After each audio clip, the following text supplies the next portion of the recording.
Beyond the Gates spoilers tease that chaos behind the scenes would soon find its way into the storyline, and when the backstage turmoil erupted with Keith D.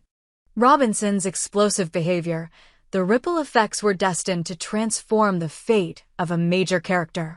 It all began during what was supposed to be a critical filming day, tension in the air, the crew racing against time, and the cast prepared for emotionally heavy scenes. But Keith, who had taken on the mysterious and unpredictable role of Ted, reportedly stormed off set, shouting frustrations over his character's direction. The confrontation with the director wasn't just a clash of opinions, it was a breakdown of control. Keith hurled accusations, claiming the script had failed his vision of Ted, demanding rewrites, and threatening to walk unless his portrayal was recalibrated to better suit his interpretation. What followed was panic and uncertainty among the production team. The studio heads were furious, the writers paralyzed, and yet amid the tension a remarkable opportunity emerged. Rather than bending to the pressure and reshaping the narrative to satisfy Keith's whims, the creative team chose defiance. They didn't just want to salvage Ted's character. They wanted to elevate it. The murmurs began quietly, just whispers in the writer's room. What if Maurice Bernard stepped into the role? Maurice, with his storied past in television and signature gravitas, wasn't just a familiar name, he was a force. His performances always carried a brooding emotional complexity, the kind that lingered long after the screen faded to black. Though initially uncertain whether he'd be interested in assuming a role mired in controversy, the producers made a bold proposal. They pitched not just a replacement, but a reinvention. Maurice wouldn't just play Ted, he would become the real Ted. The twist was unprecedented. What if the Ted the audience had been watching, the one played by Keith, wasn't truly Ted at all? The team began reconstructing the backstory. Ted, as it would soon be revealed, was not merely an enigma, he was an imposter. Somewhere deep in the show's past, hidden beneath layers of forgotten plot points and unresolved mysteries, lay the truth. Ted was Anthony Maurizio, a man who had faked his death 20 years ago in a catastrophic fire. That blaze, once thought to be accidental, was anything but. And Anthony the real Ted had used it to disappear. Writers began laying the groundwork almost immediately. Subtle cues emerged across several episodes, Ted's eyes drifting blankly during intense conversations, his strange, repetitive gestures, like the mechanical straightening of a cuff or a peculiar twitch when hearing certain names. Viewers caught brief shots of him alone, murmuring odd phrases, including one that would soon become infamous, Maurizio. Characters like Rachel and Marcus, often on the periphery of the main drama, began expressing their own doubts. Rachel noticed inconsistencies in Ted's recounting of his childhood's small discrepancies, but enough to unsettle her. Meanwhile, Marcus, digging through archived reports for unrelated research, stumbled upon a grainy photo in a decades-old article. The man in the photo looked strikingly like Ted, only the name beneath read, Anthony Maurizio, declared missing after a suspicious fire engulfed the Maurizio estate. The implications were staggering. Rachel quietly initiated her own investigation, combing through hospital records and news clippings. Marcus accessed confidential documents through backdoor connections, discovering an FBI file that had long since been marked dormant. It mentioned Anthony's connections to a financial embezzlement ring, hints of ties to covert operations, and a psychiatric facility that had once housed him under a different name. As the audience watched Ted unravel, a shift in his demeanor became impossible to ignore. He grew colder, more calculated, yet strangely hollow, as if the person inhabiting his body had no real understanding of the man he was pretending to be. In one haunting scene, he stood before a mirror, practicing different smiles. The camera lingered as he softly whispered, Maurizio, over and over, like a forgotten memory clawing its way back. With the switch to Maurice Bernard imminent, the show orchestrated a seamless transition. Keith's final scenes grew increasingly eerie, culminating in a confrontation where Rachel and Marcus jointly confronted him with the evidence. At first, he denied everything, his voice rising, his composure cracking, but when Rachel presented an old photo of Anthony and read aloud a letter signed by AM, something in him shifted. A cold sweat formed. His pupils dilated. And then he bolted. His final appearance came during a rain-soaked night, standing on the rooftop of an abandoned warehouse. Surveillance footage later recovered would show him speaking into a secure phone line, his words barely audible. "They know. I can't hold the cover anymore. Execute Protocol 9. Moments later, the feed cut out. Ted vanished without a trace. It was the perfect exit. Keith's departure, chaotic and dramatic, was given an in-universe explanation that fit seamlessly into the broader narrative. The next episode opened with the sound of a heartbeat. A shadowed figure was wheeled into a private medical facility. Bandages covered his face, but the voiceover, rich and slow, belonged unmistakably to Maurice Bernard. As the bandages came off, the camera panned to his eyes, sharp, knowing, layered with decades of secrets. Maurice, as Anthony Maurizio, the real Ted, had returned. And he wasn't back for redemption. He was back for reckoning. From that moment, the entire tone of the series shifted. Gone was the illusion of the confused, reclusive Ted. In his place stood a man who had once orchestrated global finance scams, evaded multiple agencies, and built identities like scaffolding. Anthony was a tactician, a survivor.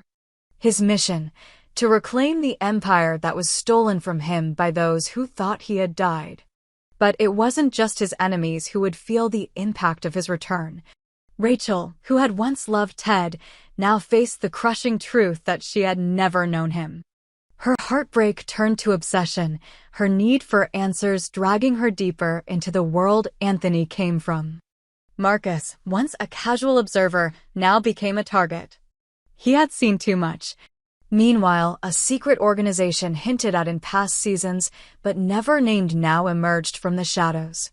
Known only as the Marrow, this syndicate had once been loyal to Anthony, but in his absence had grown unstable, divided, dangerous. His reappearance threatened to ignite a civil war among their ranks. And at the center of it all was the question no one could answer. What had Anthony been doing all these years? Where had he gone? What had he become? And more terrifyingly, what had he brought back with him? The stage was set for revelations, betrayals, and a descent into a psychological and emotional labyrinth where identity, loyalty, and legacy would be tested beyond breaking point. The storm that followed Anthony Mauricio's return was unlike anything the town had witnessed. As Maurice Bernard settled fully into the role, the show doubled down on the transformation, peeling back the layers of Anthony's fractured psyche. No longer veiled in ambiguity, Anthony's purpose came into terrifying clarity. He wanted revenge on those who had tried to erase him. But beneath that vengeance burned something even more volatile, a desire to expose the entire illusion of peace that had settled over the town in his absence. Rachel's arc took a dark turn. Tormented by the betrayal, she began to spiral. Her once methodical approach to truth morphed into paranoia. She traced Anthony's past to a clinic in Romania, where he had undergone experimental treatments to alter neurological patterns, a process rumored to erase empathy. Her discoveries only deepened her dread. The man she had loved was long gone. In his place stood a ghost engineered for survival at any cost. Meanwhile, Marcus found himself caught between two worlds. The journalist in him wanted to publish everything, to reveal Anthony's crimes to the world. But his instincts warned him of a larger game at play. One night, while following a lead in a derelict government archive, he uncovered a sealed file. Inside were documents that implied Anthony hadn't disappeared, he'd been recruited. A division of the Department of Defense had used his financial expertise and manipulation tactics in covert operations. When he had outlived his usefulness, they'd attempted to burn the trail literally. Anthony's return set off alarms in the upper echelons of the intelligence community. Soon, a new player emerged, Vanessa McBride, a shadowy figure tied to both the Marrow and the agency that once harbored Anthony. Played with icy precision, Vanessa entered the town under the guise of a private investor. In truth, she had come to monitor Anthony or, if necessary, eliminate him. But Anthony wasn't oblivious.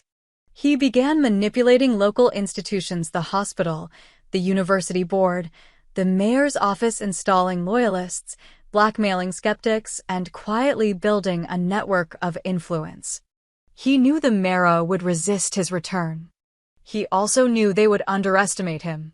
He planned to dismantle them from the inside. And then came Joey.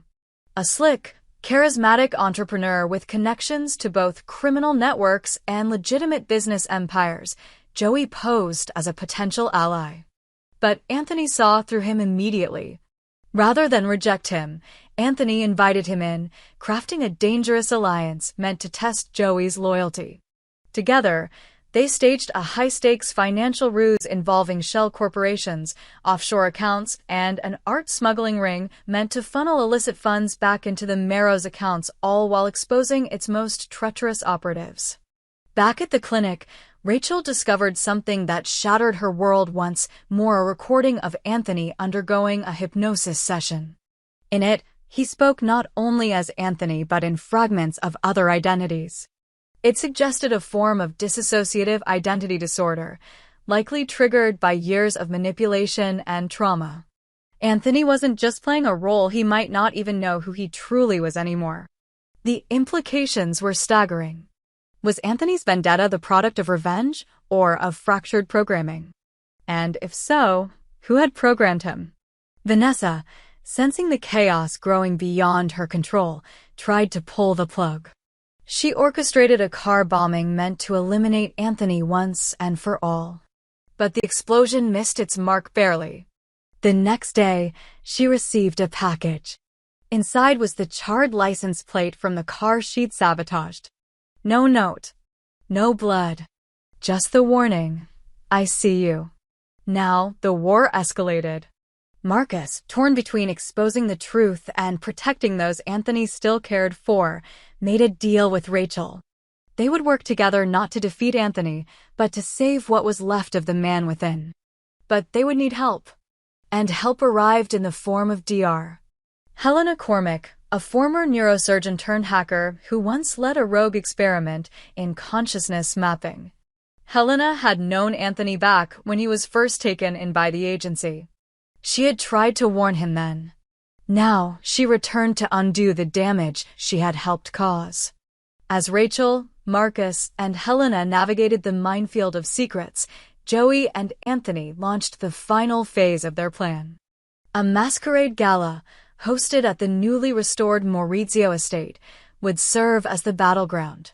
Attendees included political figures, intelligence officers, socialites, and several undercover Marrow agents. Hidden in plain sight, everyone had a role to play. Under the guise of pageantry, the truth unraveled. Rachel confronted Anthony on the dance floor, whispering the name of his long-lost brother. Marcus hacked the estate's security grid, exposing classified footage to the entire ballroom. Helena activated a neurological trigger she had implanted in Anthony years before, one that might awaken the fractured man buried beneath the mask. As the clock struck midnight, chaos erupted. Gunshots rang through the estate. Smoke filled the ballroom. Vanessa cornered Anthony in the study, only to find herself outmaneuvered. He had recorded her earlier assassination plot and broadcast it live. Her agency disavowed her in real time.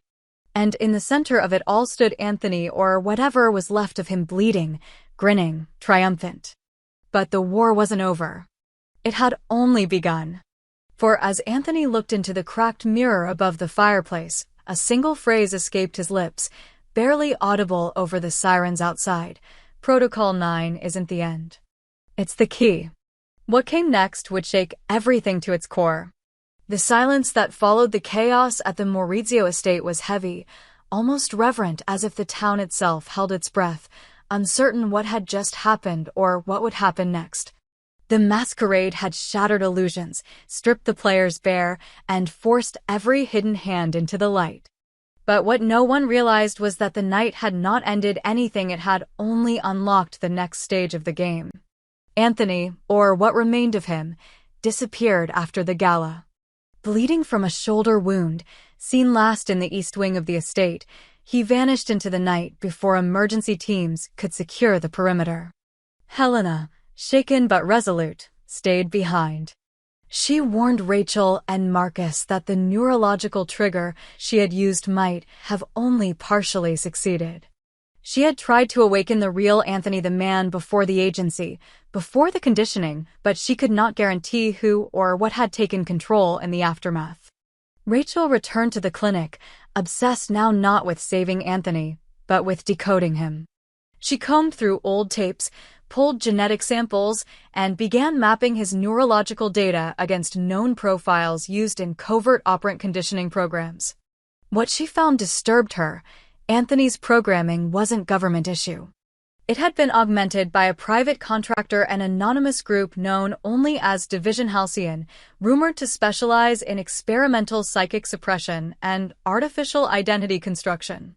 Vanessa McBride, now disavowed by her agency and hunted by her own former colleagues, fled to Lisbon, where she reconnected with an old contact in MI6. Her plan? To build a new network, one outside the reach of the corrupted government she once served. But her obsession with Anthony remained. She believed he held the master key to Halcyon, and with it, the power to unravel the whole underground infrastructure of operatives living double lives across the globe. If she couldn't kill him, she would use him. Meanwhile, Joey resurfaced in Dubai, attending clandestine auctions of stolen digital currencies and memory engrams. He had salvaged more than just profit from his alliance with Anthony. He had taken an encrypted drive containing the Marrow's deepest secrets. With it, he intended to start a bidding war between rogue states and global syndicates. But Joey didn't realize the drive also contained something else, the root code for Protocol 9. Marcus, reluctantly stepping back into journalism, began writing again not news, but a serialized exposé hidden behind metaphor and allegory. Readers around the world began piecing together the breadcrumbs. They spoke of a phantom financier, a woman betrayed by her country, and a protocol that could rewrite a man's soul. The stories sparked underground forums, whistleblower leaks, and even academic debates in fringe neuroscience journals. Marcus knew the danger, but he also knew the truth had to be told even if it cost him everything. Then came the signal. In the middle of a snowstorm blanketing the town in eerie silence, every screen, phones, tablets, televisions, even digital billboards blinked to static before revealing a single frame. Anthony, seated in shadow, his eyes glowing with something far beyond madness. He didn't speak. The frame lasted 5 seconds. But encoded in the flicker pattern was a cipher, one that Helena recognized immediately, a message intended for her. She cracked it overnight. Protocol 9 was never about control. It was about resurrection. Anthony had triggered something not just in himself, but across a network of latent assets scattered across continents.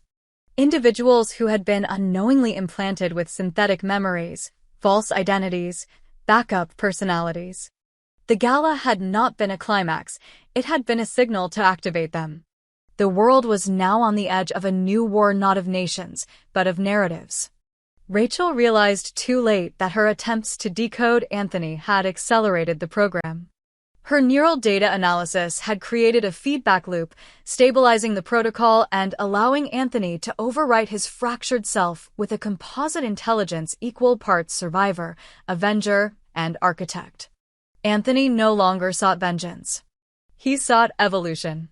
In the final days of winter, as governments scrambled to investigate rogue actors and as old enemies became allies out of necessity, Rachel met Helena and Marcus atop the cliffs that overlooked the frozen lake, the place where Anthony had once proposed to her years ago, when he was still whole. They stared out into the vast white horizon, knowing that somewhere out there, Anthony was rewriting the rules. "What do we do now?" Marcus asked. Helena didn't answer immediately. Then, quietly, she said, "We follow the code." Not to stop him, but to find out what comes after. The camera pans out. The lake below cracks slowly, ice fracturing in an unnatural, geometric pattern. A final shot, Anthony, seated in a dark room, watching it all unfold on monitors. His face impassive, eyes bright with something neither human nor machine. And then, the lights go out. Fade to black. The end. Or perhaps, the beginning.